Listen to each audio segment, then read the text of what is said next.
I feel sorry for Tinubu. We met at the airport before election. I haven't seen him since. Welcome to the news and thank you for tuning in to listen. Please subscribe to our channel. To get notified when we post hot juicy news updates, please click on the notification bell. Professor Ango Abdullahi, the former spokesperson of the Northern Elders Forum and a distinguished educationalist who once served as the Vice-Chancellor of Ahmadu Bello University, Abu Zaria, has once again shared his candid perspective on the economic situation in Nigeria. I don't understand. Why is he feeling sorry for Nigeria, for Tinubu? And why is it that he's saying he didn't meet him before the election? Let's find out why the news in detail. Known for his forthright opinion, Professor Abdullahi, in the recent report by The Sun, addressed the economic challenges facing the nation under the leadership of President Bola Ahmed Tinubu.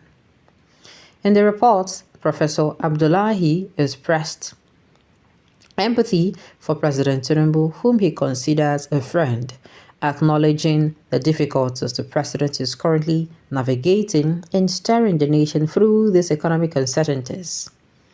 Abdullahi emphasized that the economic predicament Nigeria faces is one that predates the current administration, attributing it to the legacy left by the past administrations. According to his analysis, rather than improving the economic situation, it appears to have worsened over time, creating additional burdens for the present leadership. In his own words, as seen as Sun this morning, he said, and I quote, "Tinubu is my friend. Unfortunately, he, by his own words, said he is going to carry on with Buhari's administration, which was declared a failed administration as far as we are concerned by some of us, and we didn't hide this. We made it public. For every sensible socio-economic analysis, people agree that the country was in difficulties. Socio-economic indices were negative and so on. Nigeria does not produce much. See our foreign exchange. When I was Vice-Chancellor of Abu, it was $1 to 80 kobo.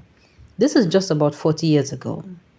Currencies in good countries do not change in years, but 40 years, and I used to buy a dollar for 75 or 80 kobo. But today, if I want to, I have to spend 1,300 to get $1. What happened is simply that Nigeria is not a producer, and if you don't produce, you cannot sell anything and cannot earn foreign exchange, and that won't leave you with a respectable foreign exchange.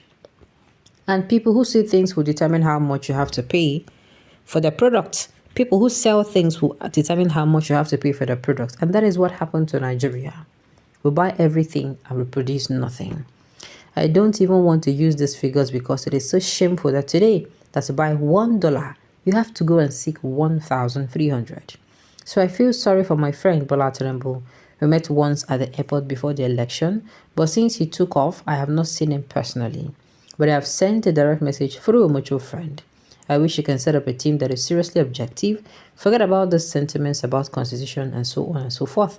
For me, I feel that Nigeria has to go back to the drawing board and start afresh. There's something this message that moved me.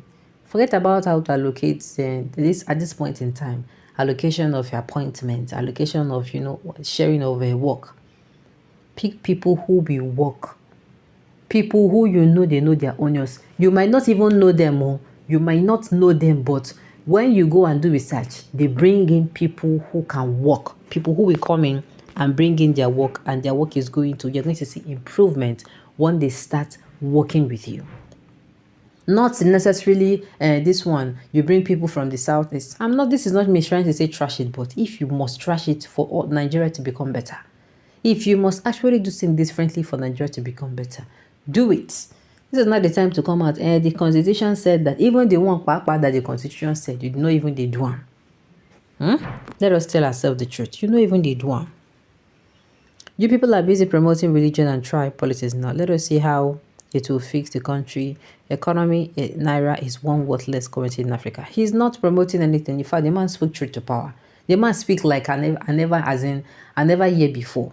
It is rare for somebody of him coming from that part of Nigeria, coming out to say this is not a time for the constitution say, the constitution say, bring in people who can work, who can really, really work and make Nigeria a better country. He didn't come to your house to see you. You didn't go to his house to see him. You both met at the airport before the election. Now, where else do you expect to see him? Why don't you wait for the opportunity to meet him again at the airport? Or what is so special about you seeing him or him seeing you? How many times did you see Buhari in his 8 years of misgovernance? Well, I don't think you understand where this man is coming from. He's coming from a place that is good. Believe you me. And I love the way he came out and he did not paint anything. He did not come outside and say, what's it called? He did not come outside to accuse him. You understand?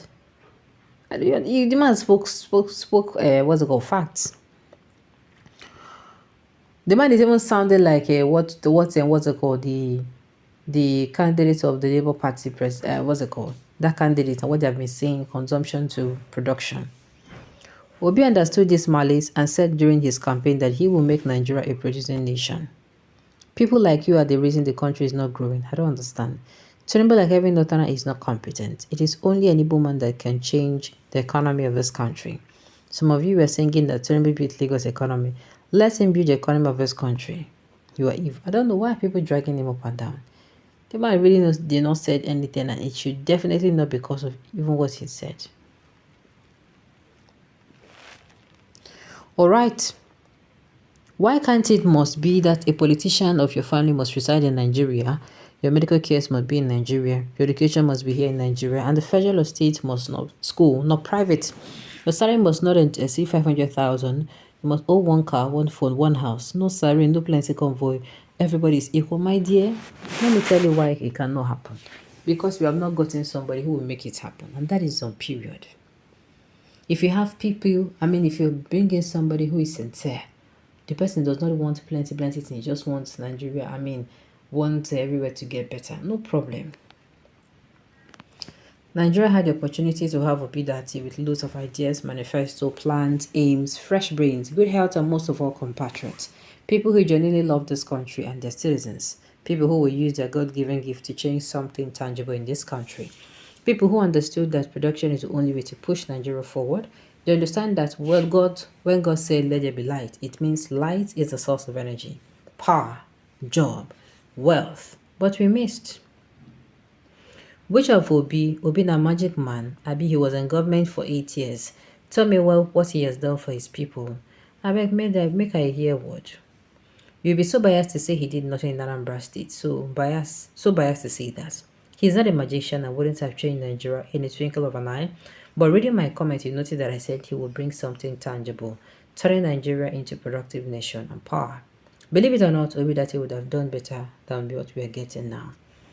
Alright, on this note, we've come to the end of the news. We say thank you for tuning in to listen. Until I come your way next time, enjoy the rest of